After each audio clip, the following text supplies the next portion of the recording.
وعليكم السلام ورحمة الله وبركاته.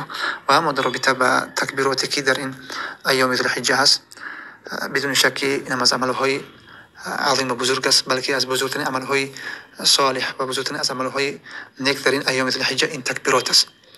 و زیرا در این تکبیرات این توحید است و بیان شعائر اسلامی است و انتشار شعائر اسلامی است. از این خاطر نباید که کسی که حریص به طاعت و عبادت هست نباید که در رابطه با تکبیرات کوتاهی داشته باشد. الله عز و جل میفرماید که و یذکر اسم الله فی ایام معلومات، و ایام معلومات ایام ذی الحجه است، چون که در قول جمهوری از علما اومده است که به یاد می آورند اسم الله را در روزهای معلومات، یعنی ایام ذی الحجه است. و همچنین از عبدالله بن عباس اومده است که الایام معلومات ایام العشر، ایام معلومات ایام در روز ذی الحجه هستند، و المعدودات ایام التشریق، ولكن ایام معدودات تعدادی شمرده شده در روزهای تشریق هستند، روزهای 11 12 و 13 ذی الحجه هستند.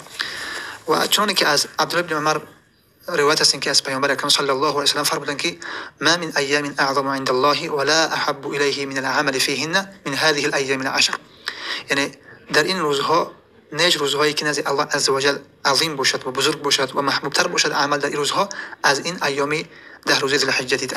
پس فرمودند که فاکثروا فیهن من التهلیل والتکبیر والتحمید، چون که در مسند احمد رحمه الله است. پس زیاد بگید شما در این ایام ده روز اول ذی الحجه تکبیر و تهلیل و تحمید الله عز و جل را، که همون تکبیرات هستند که الله اکبر الله اکبر لا اله الا الله والله اکبر الله اکبر ولله الحمد. بمانند اینها را در این ایام ذی الحجه زیاد و با کثرت را شما انجام بدید.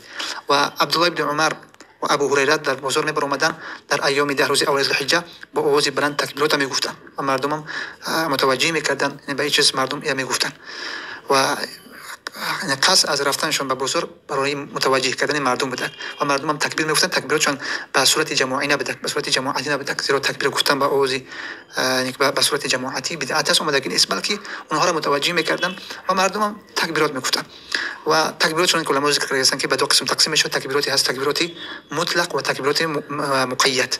تکبیرات مطلق هم تکبیراتی هست که از شروع اولی ماه ذی الحجه شروع می شود، که مطلق است، یعنی مقید به در مسجد ها یا مقید به بعد از نمازهای فرض نیست، بلکه از روز دخولی اول ذی الحجه شروع می شود و تا روزی بگیم آخری ایام تشریق، تا روزی آخری از ایام تشریق که روزی 13 ذی الحجه است.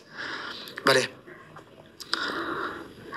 و تکبیرات مقید، تکبیراتی هستند که مقید هستند به بعد از نمازها، به بعد از نمازهای فرض، و اینها شروع میشوند بعد از نماز فجر، بعد از نماز فجر روزی از روز عرفه تا روزی 13 از ذی الحجه را بله دوام میکند. این است آنچه که در رابطه با تکبیر آمده است که پس باید که در این ایام عظیم و بزرگ انسان بیشتر تکبیرات بگید و سیغه‌های مختلف آمده است، میتونه که به همین صیغه بگید که الله اکبر لا اله الا الله والله اکبر الله اکبر ولله الحمد و بمانند منها. بارك الله فيكم، سبحانك اللهم وبحمدك، اشهد ان لا اله الا انت استغفرك واتوب اليك.